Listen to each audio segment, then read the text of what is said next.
So, we've been away for a few weeks. It feels like it's been forever. And we're missing games day by day. But we're back with a bang and we've got 4 games to give you a match report on. It's myself and Rob Croston doing 80 minutes in, back again. We've got the matches against Castleford, Bradford, York and Hull KR. Welcome everyone, welcome Rob. Welcome Adam. And I've just been trying to do the maths in my head while I've just been sat here. That makes it 320 minutes of rugby we've got to pack into 40 minutes. I'm sure we can do it. We would like to apologise, obviously. We have been really busy due to work commitments. Obviously, we've had like shift pattern changes in work. Me and Rob don't work together, but we've had shift pattern changes in work. We've got family business. We've got life getting in the way, but we're back now. So let's get into it. We had Castleford away on the Sunday. Or was it the Saturday? It was the Saturday afternoon. Yeah, Saturday evening. Saturday afternoon, wasn't it? It was at 3 o'clock. So yeah, that was the start of a busy August. It was. Warrington coming through the game, 48-16 winners. But start of the game, Adam. I don't know whether you can remember 4 weeks back. But Warrington started slow, give up 3 quick tries in 12 minutes for Castleford to take a lead. But once Warrington got into the flow of the game, got into the rhythm of the game, there was no stopping Warrington, and they were scoring some fine efforts. Toby King, Matty Ashton, Leon Hayes, with a fine individual bit of brilliance. So there was a bit of everything in there, wasn't there? Yeah, I remember watching it, and I think we were like, I think they scored and then we scored and then they scored 2 quick tries like you mentioned there, and I was gobsmacked. I was like, we're gonna get. I think I said the last podcast we did would get beat against Castleford, and it was coming to slowly a reality. And I was like, we're gonna get beat again against Castleford. Dejan Arcee's turning into a prime Nathan Cleary, as we say it all the time. And yeah, it was just a Dejan Arcee show. And but yeah, I don't know what happened. We kind of clicked into gear, and some individual brilliances, like you mentioned, from Leon Hayes, and a fantastic try, I want to say, by Matty Ashton, when I think we had a scrum or something and we played on the inside ball. Toby King ran down the line and passed it back to Matty Ashton and scored. It was a fine finish. It was. There was some superb finishing there, and am I right in thinking Matty Ashton scored 2? I think so. Yes. Yeah. But I mean, to be honest, Adam, we've started off slowly in all the games. But what I will say was that there's a theme that once Warrington sort of clicked into gear and got the house in order a little bit, they never looked troubled. No, and that's going to be a common trend of this podcast, I feel like. Because we were okay against Bradford. Obviously, Bradford scored first, but we knew we were going to get back into the game. But against York, we conceded the first 2 minutes again. And I feel like that was a running theme. Like, we were getting beat against Hull KR at our time, but we didn't look like the pressure was getting to us. We looked calm. Last year, let's put it into some perspective. Last year was Warrington putting that sort of performance in last year, and if they'd have gone behind last year, they'd have almost certainly got beat. Yeah. This year, there seems to be composure, calmness, professionalism, just anything really they're just playing playing as a team, as a unit really. Yeah. And I don't think you can ask any more. No, obviously Castleford for recent weeks, obviously they're still in a bit of a mess at the minute. Obviously back then they had Ryan Carving coach, and yeah, the fans were absolutely fuming.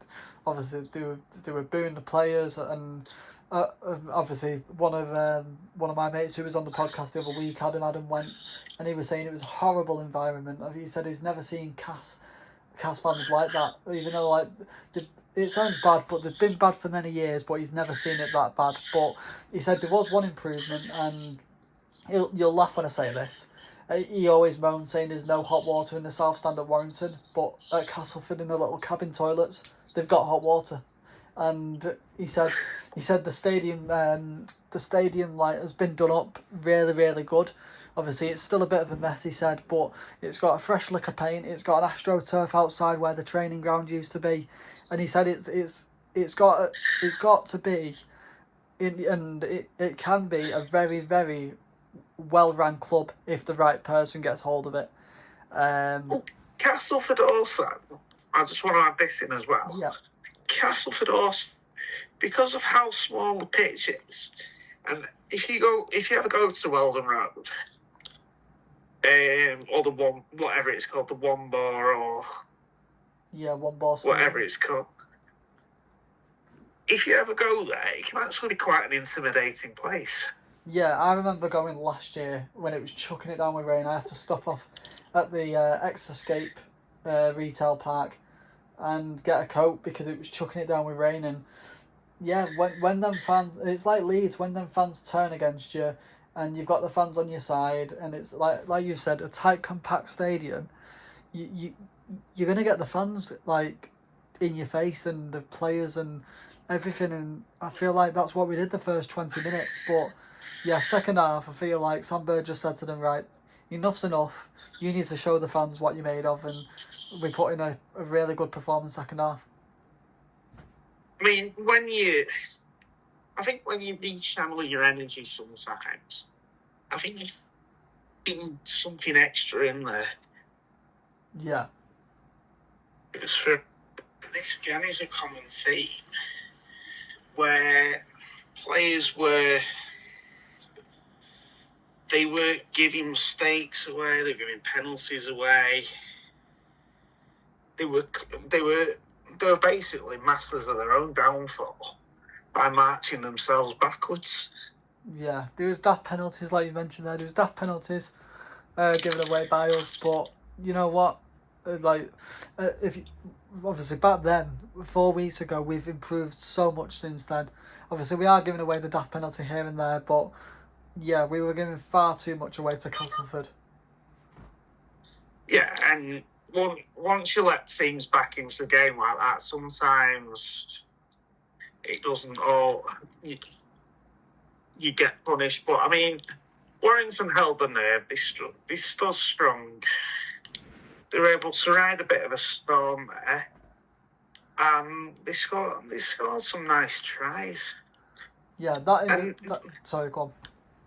I was just going to say they put that extra bit of effort in, and you could see it's working for them because they're showing a bit of metal at the moment.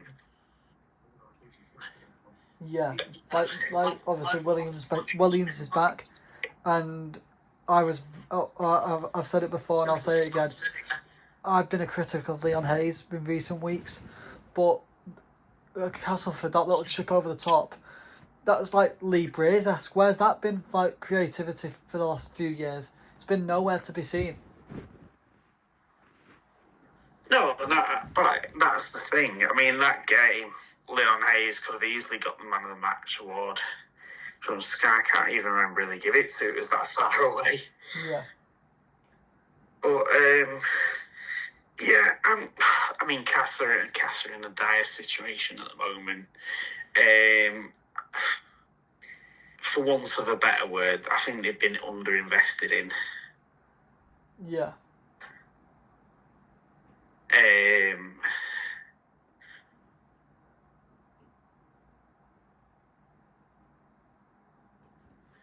I think Cass are in a bit of a situation, but they have shown determination because that week you said to me, they beat Leeds. I mean, I'd turn around and said to you, but yeah, they were lucky when they beat Leeds. And sometimes you can tell how a team's going to play before they've even played. I just thought Warrington they're just in the right place. Yeah. At the moment.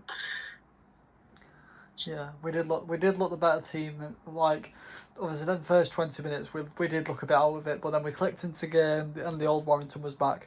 Everything was flowing, and yeah, we got the 2 points. Well, as usual, though, the game changed when Soft-Simply came on. Yeah. Last couple of games. Yeah, the last couple of games, as you said there, the last couple of games, Sipley's came on and he's changed the momentum of the game. Yes, and that's been a recurring theme right throughout throughout these 4 games in August when Sipley and Philbin have come on. There's been more go about them. Yeah.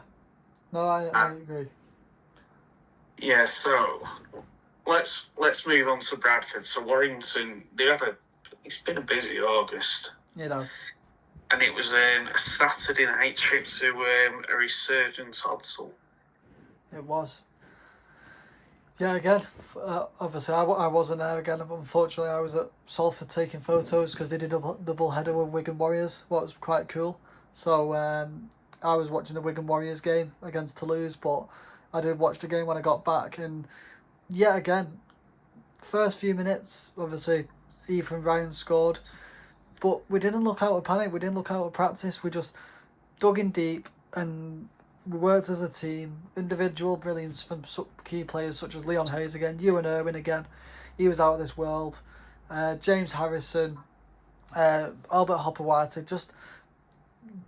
I think, as you're going to agree with me here, I feel like Bradford have got an injury crisis, and unfortunately we just tore them apart in the end. I feel like they lacked a bit of energy, and Warrington they could have scored a bit more points. I know it's not what we're used to. Obviously, like we see points, like we see big teams like, for example, Wigan beating Bradford by like 50 odd. Obviously, we don't normally do that, but we just need to get the fundamentals right first, and I feel like that's what we did, if you get what I mean. Yeah, and I'm going to put this in again. Once, yes, Warrington fell behind 4-0, but like you said, there wasn't any panic. There wasn't any sort of situation that required panic. They got the chances, and they took them. Yeah. Like Albert Hopper-White scoring an individual try again on the corner, spinning out and scoring a try against obviously Bradford, and he's just been showing his strength all year round. He's been proving to be a great signing. Obviously, Josh Smith's not been playing for the last few weeks. He's not injured or anything. He's literally just been rested because he's been playing all the rounds since we bought him, and he deserves a rest. But Albert Hopper-White, when he needs to, he steps up and shows his class as well. Yeah, I mean, Hopper-White led the way that, and all the players again, they stood up, were counted, they took the chances when they could, and they scored some nice tries on the back of it, and they played with a bit of shape and structure about them as well. Yeah, because it is like Castleford, Oddsall's a funny pitch to play on. I've never played on it myself. I'm not a rugby player, but just obviously from looking at the pitch, it's a very odd stadium and a very odd pitch. But I think they dealt with the conditions very well. Yeah, I mean, let's be fair. We're not talking about the Bradford of 20 years ago at the moment. No. And that will come back, but the Bradford of 20 years ago, where there's 15,000, 16,000 on there regularly, being very vocal, is a bit of a different place to be than Bradford at the moment. You got to remember that Bradford have only just come back from the Championship, and they've had a lot of adversity to get to where they are. and they were always going to throw a lot at you. But again, even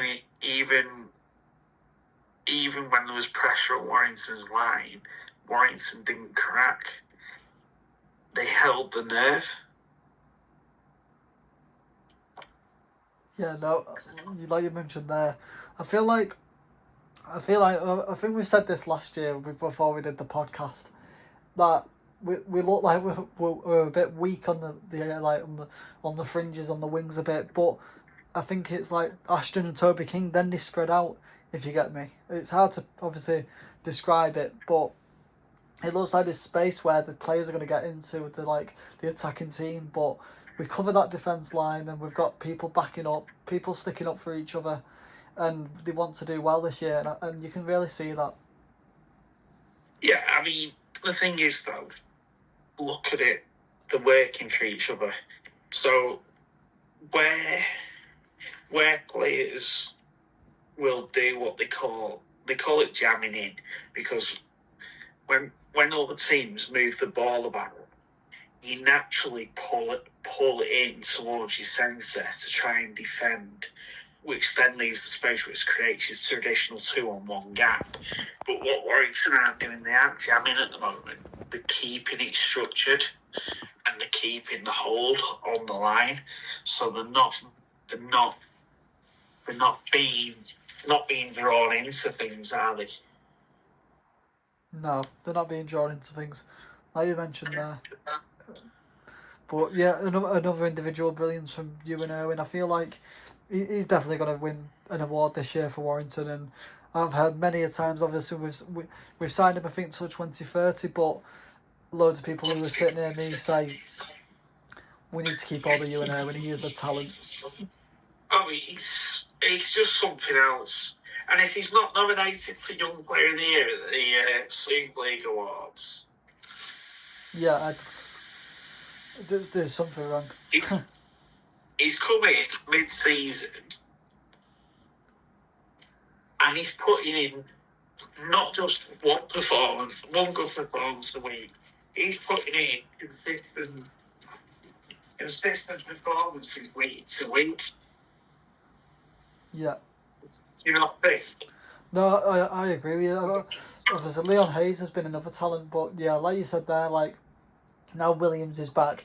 He's been interviewed of obviously how he's getting on with Ewan Irwin, and he said like he just needs to be a little bit more vocal. There's nothing wrong with his playing style. He's going to be an incredible player, but he just needs to speak a bit more, and he'll be right there. Yeah, absolutely. I mean, George Williams come out in the Guardian recently, and he said I'm working with Ewan Irwin to try and help him find his voice. And that can only be a good thing that George Williams is sort of helped it in. And I'm sure Hayes and Irwin have been picking Mark Sneed's brains before he left as well. Yeah. So it can only stand them in good stead. That was my next point. I wish Sneed would have just stayed just to help Ewan Irwin a little bit more, and Leon Hayes. But you know, we're not the owners of the club or something. Obviously, he's going to Salford in next year. So, but yeah, it's a shame. But I feel like he's going to learn a lot of Brodie Croft as well next year. So yeah, time will tell.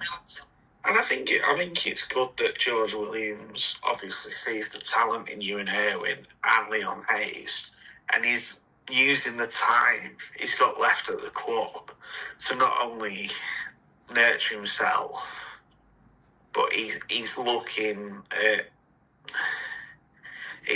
at Ewan Irwin and Leon Hayes and giving them the best possible advice he can before he goes, which I think you've got to commend George Williams for that, because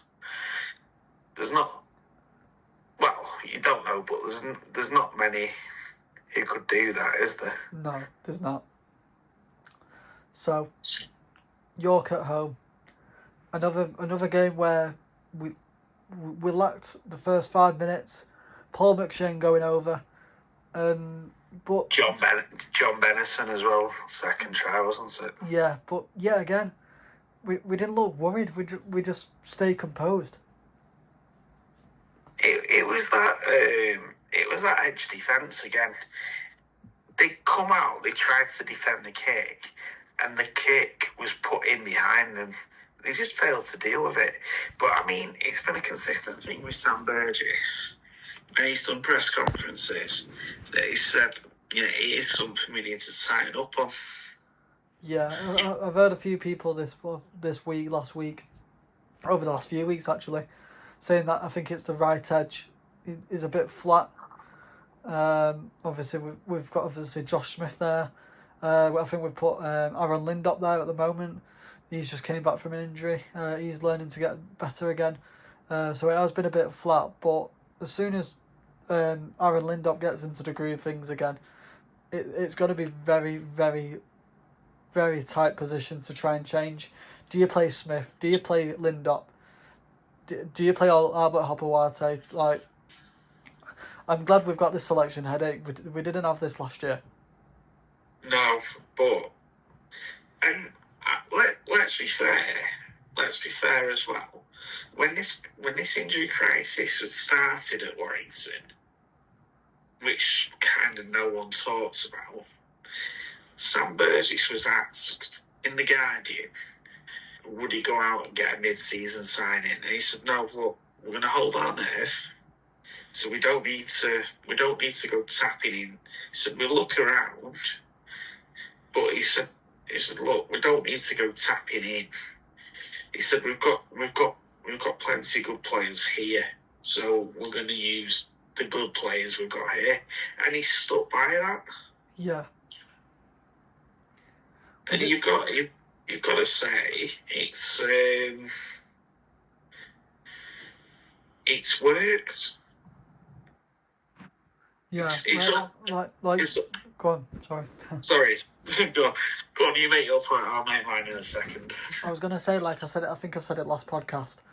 We're used to dipping in the market around about now, last 6-7 games, and we're used to getting an overweight Aussie who wants to come over for a pension, and yeah, he's just bored in the NRL for a few games. They've not made the playoffs in the NRL, so they want to come over and just play a bit of Super League over here. But I feel like we did well last year with Ryan Matterson. He was a great player. Obviously, he's just recently retired due to medically having medical issues, so he's had to force to retire.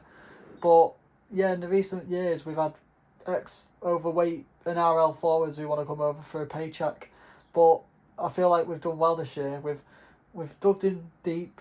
We've got the wins when we needed to. Obviously, there's been a few defeats where if we had a little bit more of the experience there, it would have been better. But we can learn from that, and that will test the team as well to dig deeper and turn up for each other again. But yeah, we've got that academy coming through, and academy obviously they're in another semi-final I think it's next week against Leeds. So yeah, next Sunday. Yeah, so we're doing something right. Yeah, I mean, and like Gary Chambers said a couple of weeks ago, it will take time. It's not a thing that you can rush, like when you've got players coming through and when you're trying to do this, that and the other. You've got to take your time with it. If you don't take your time, you don't get the results. And this is what he's doing. They've put a plan in place, they're sticking to it. And my point I was going to make to you before was it's almost as if Sam Burgess actually knows what he's doing. Yeah. This is a question for you, Rob. Has Steve Mack been influenced by... has Sam Burgess been influenced by Steve Mack? Yes and no. I think as an inexpert... So, let's just take it into life for a minute. So, any job, right? So, at the moment, I'll give you an example because I can use me as an example. So, I'm learning a new job at the moment. And I'm learning something I've never done before. I'm learning to dispense medication in a pharmacy.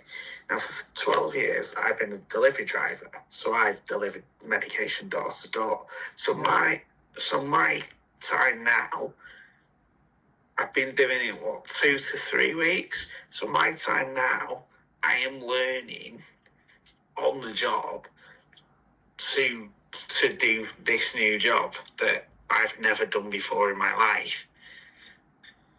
Sam Burgess only became a coach in 2024 when he took the reins at Warrington. He's only 2 years into his new job, sort of thing. Steve McNamara is one of the most experienced coaches in British Rugby League. He's been England coach, he's Catalan's coach. He's been coach at Bradford, he's played at Bradford, he's played at Hull. He's got a lot of extensive knowledge.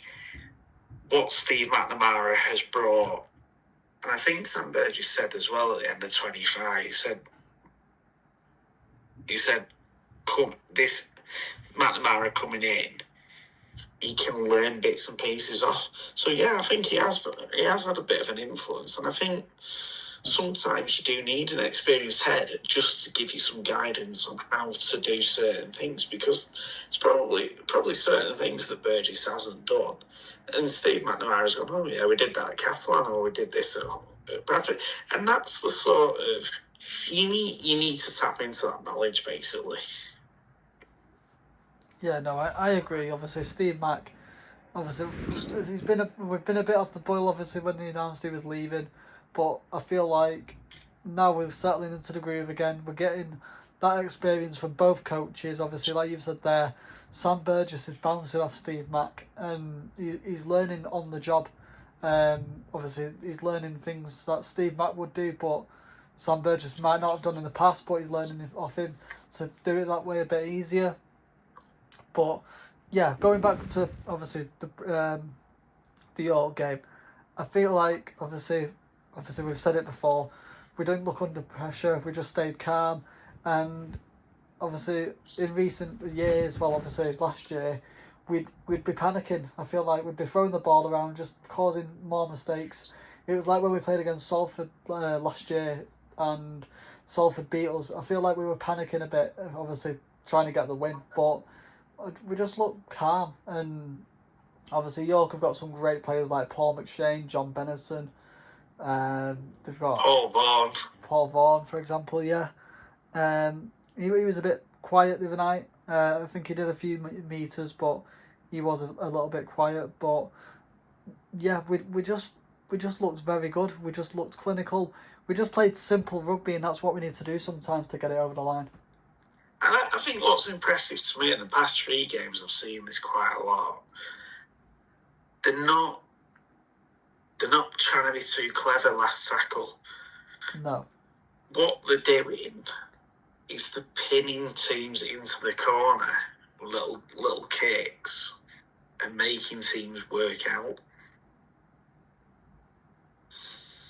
And it's clever because it means they're having men to work out more and more and use more energy. Yeah, no, like I've mentioned to you before on previous podcasts, I don't know if it is a tactic, but I feel like we need to obviously boot the ball up in the air. Sometimes do need to bomb it, but it's working, burying him in the corner and then trying to drag him into touch, or try and drag him into the in goal, but trying to keep the ball in their 30. And I feel like it's been working. They've been doing a lot of that in training, and it's been working. Yeah, I think it's good how we're dealing with things. I don't think we're the finished article as yet, but we're certainly getting there, and I think we're showing the best is yet to come. Yeah, so we've seen a bit of that best to come on Tuesday night of the rearranged round 2 fixture against the reigning champions Hull Kingston Rovers. Rob, go on, start us off. Yeah, so I mean, this is a game that had everything, and it had every permutation you could get. again, Albert Hopoate opening the scoring for us. And it just set the tone for the night. And I felt, even when Hull KR took the lead at 14-10, I felt that Warrington were always going to win. George Williams was absolutely superb. Mikey Lewis needs to get his head sorted. Savisa Pangai Jr., I think it's proven why Warrington were quick enough to get rid of him. I think I read on Twitter that he spent more time off the field since he went to Hull KR than he has on it. Well, yeah, he's. I think he's been banned for a total of 10 games. Is it now? 10 games he's played 4. Who would you say has got? I know the people are going to say Mikey Lewis and all that lot, but who's got the worst discipline? Would you say? Would you say Sam Walters of Wigan or Tavita Pangai Jr. of Hull KR? I don't know. They can both be pretty mindless when they want to be. Yeah. I think to be honest, Pangai Jr. pips Sam Walters a little bit. Only because he just seems to do stupid things. Yeah, it was like when Bentley Bentley ripped the ball out, he got tackled, and he just came in with a swinging arm. There's no need for that whatsoever. No, it was just it's dumb stuff, and it's stuff he didn't need to do or even need to think about doing, to be honest. Yeah. It was dumb, and it was. Mikey Lewis, I can't get my head around because I don't know whether he's just not thinking about the situations he's putting himself in, or he's just, I don't know, or whether his head goes, I don't know. Warrington also had a bit of adversity on Tuesday, so it made that win even more special because they had to readjust very quickly. Fulis did his hamstring, Toff Sipley went off with an ankle injury, Jordy Crowther went off with a HIA, which he has passed and did go back onto the field, but then it meant Ewan Irwin ended up at fullback, with George Williams being the only real half in the halfback. Yeah. I feel like we've said there, like, we've seen Ewan Irwin fullback at Magic Weekend, and it didn't really work that well, but from individual brilliances again, stood up when needed, like Liam Byrne crashing over the line on his 27th birthday in his first Super League try. You had James Bentley going over again. The individual players stood up, so we didn't have that, like, I want to say, lack defence at the back, if that makes sense. Like, we didn't really, shut off. There was key performers standing up, and that's what you need, so it takes the pressure off, say, the young kids at the back or something, so everyone's doing a job. Yeah, you could see as well, they had us on the line for 4 or 5 plays, and Warrington just kept repelling what was being thrown at him. Yeah, there was obviously the Mikey Lewis try when Jez Litton kicked the ball through. That was a bit unlucky, but what do you expect? We had they had 3 sets on our lines, and Hull KR are creative when they want to be, and obviously a great player who's Jez Litton kicks the ball through, Mikey Lewis scores on his return, and yeah, but after that, like you said there, we didn't deserve to be down at half time, 14-10. We were always in the game. 2 minutes after the second half started, Toff Sipley came on, scored, we're back in the lead. We looked just calm. It's the Sipley effects. It is. But yeah, the thing is, again, Warrington didn't panic. They respected possession. Do you know, after the first 25 minutes, they put a graphic up on Sky, and I was really surprised at this, but Warrington were completing at 100%. They had not dropped the ball, did not give a penalty away, they completed at 100%. It did drop throughout the game, and it's naturally going to drop when you when you get warm and you get well into the game, you lose your concentration, mistakes happen. It did drop, but it only dropped to about 87, 88%, which I think, again, is still quite high. It's quite good. Yeah, if it drops any lower than that, you're going to be asking questions, and obviously you'll lose the game if it gets any lower. But yeah, that percentage is incredible, and that's the Warrington we like to see. That was bringing back flashbacks of the 2024 season.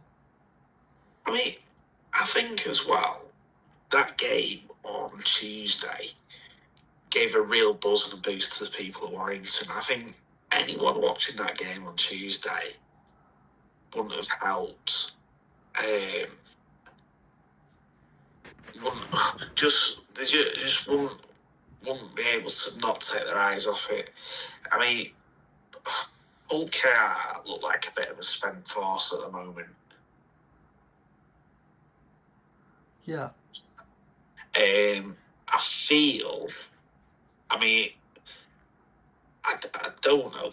They don't seem to be the force they were, but I also feel that announcing Willie Pieces is going mid-season has had a real negative effect on them, and they've never ever recovered from that. Yeah, I saw on Facebook as well. They just said the lads are tired. Do you know what I mean? Obviously, but they're athletes. They're supposed to be the best of the game. Like, I know obviously they've got all four. Well, they had all 4 trophies, but you need to at least show some effort of obviously keeping the trophies. But yeah, I don't know what's up with them whatsoever. Obviously, the bands Mikey Lewis and Pangai Jr. picked up this week. They were influenced for next week, so they could have played against Toulouse this weekend. But I feel like I've heard Willie Peters has dropped them. Yeah, I don't know. It's a strange situation. The whole car. They were the standouts last year, and rightfully so. But this year they've just dropped off a cliff. I mean, but in no part whatsoever should you take it away from what Warrington achieved on Tuesday night. I mean, they could have gone to Hull KR, they could have got beat badly. They stuck in the game, they stuck to the game plan, they executed well. They did all the little things well, on and off the ball. And what pleased me most was, again, Aaron Lindop come through unscathed. Yeah. And he's now developing a good partnership with Albert Hopoate. Yeah, and I feel like we've gone a bit under the radar as well. Not many teams, obviously. People forgetting where we are in the table. We're 2 points off the top. Like, people are forgetting that, obviously. I know we've got points difference and everything, but Leeds are on 36, Wigan are on 36, and we're on 34. People are forgetting where we are, and we're a bit of a dark horse at the moment. We are, and it's good. I think it's good that people are not talking about us. I mean, I saw a lot more on Twitter on Tuesday night after we won, and I reckon the players will be a bit disappointed in themselves for letting those last 2 tries in. Yeah. But if you're Warrington, if you're Sam Burgess, you take it. You take it every day of the week, don't you? Yeah, absolutely. Like, obviously, we're the underdogs in the 2019 Challenge Cup final.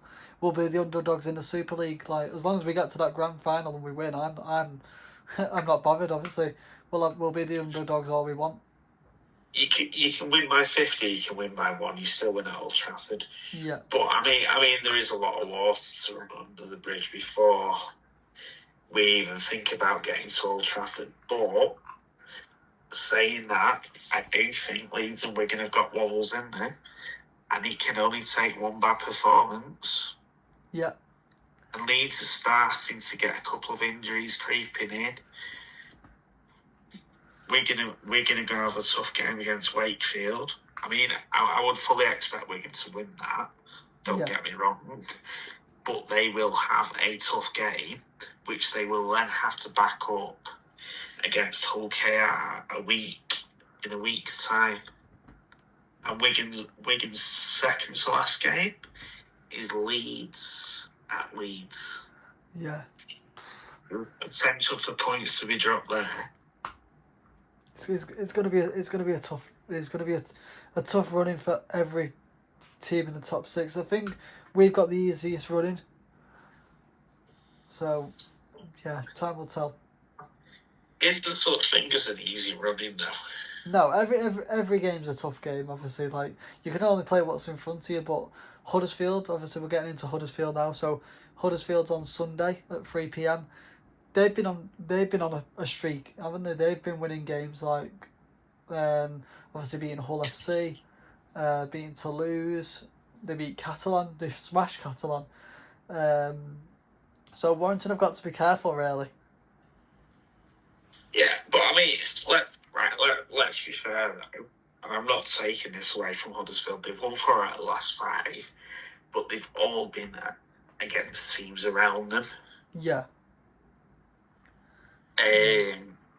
But I mean, it has taken some doing, and obviously Jim Lenahan's gotten playing with a bit more system and structure, and there's a bit more about Huddersfield. But what Warrington can't do is they can't lose focus. No, they can't get ahead of themselves and think, oh, we might get top spot.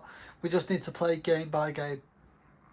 I think Warrington are just going to focus on winning. They're not going to focus on the fact that Huddersfield have won 4 out of the last 5. They've got to be ready for what Huddersfield throw at them. They can't take it. They can't take it lightly. Do you know what I mean? Yeah, no, I agree. They can't be kind of, oh yeah, we've already won this sort of thing. Yeah, I remember when we played them last year and we got beat by them, and that wasn't a pleasant sight. So we need to keep our heads cool.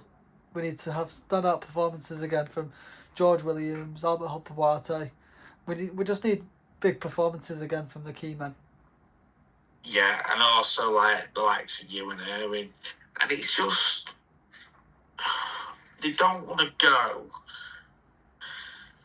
trying to rule the world sort of thing. They need to just focus on what they're doing. I mean, it's got huge potential to be an upset.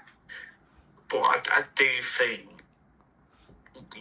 Warrington, they're in a different sort of groove this year, and they're doing a lot more. They're doing a lot more than what they've done before, if that makes sense. Yeah, no, I agree. I feel like we've got the fundamentals right this year, sticking up for each other. Like last year, I think it was soon as Paul Vaughan announced he was leaving, I feel like the whole club just went to smithereens, and players weren't sticking up for each other.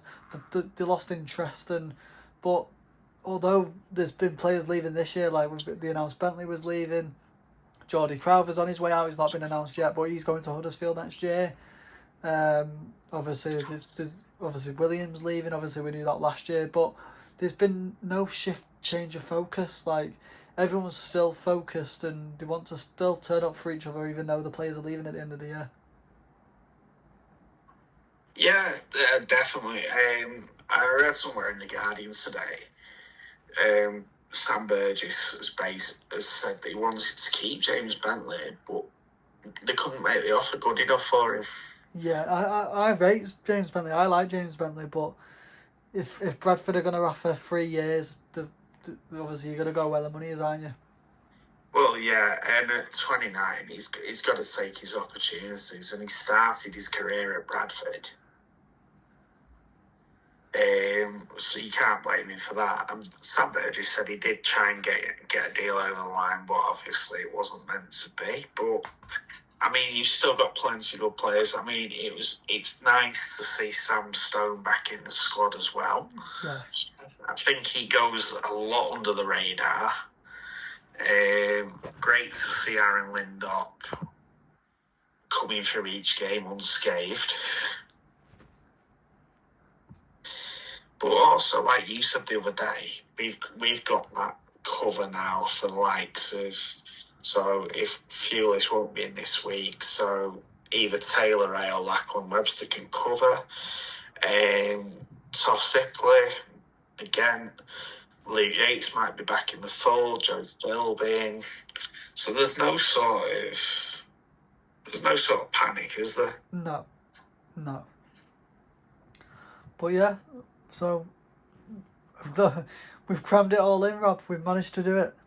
We've done it in 51 minutes, give or take.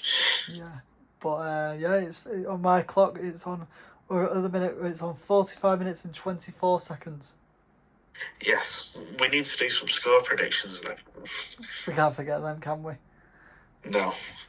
So I'm gonna go 48-16 to Warrington. Right. Well, I think Warrington are going to win because I think they've got the focus to win. I don't think it's going to be a 50-point ball game though. Okay. Because I mean, they were saying this on the Guardian podcast the other night, and I do tend to agree with what they were saying, is that they have been playing all right Huddersfield the past 4 games, and they have won, and they are going to challenge Warrington, and they will try and take their opportunities where they can. I reckon Warrington will have too much for them, and I don't think there'll be any issue with that. I do think Warrington will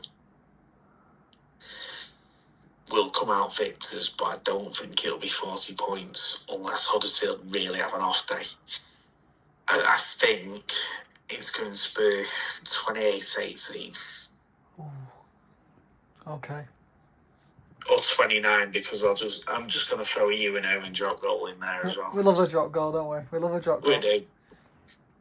But yeah, so thank you very much for listening. I'm sorry it's been a while, but we will see you guys in the next episode when we preview the Hull FC game and we do our match report on the Huddersfield Giants game. And also, anyone who's got any comments, tell us. Actually, here's a challenge for anyone listening. Tell us where you think Warrington will finish, and tell us, do you think that Warrington could be one, walking out at Old Trafford, and 2, potentially winning it? Yeah, please let us know. But yeah, we'll see you guys. Thank you very much for listening anyway. Thank you very much. It's good to be back. It is. And we'll see you guys in the next one. Yeah, take it easy, guys.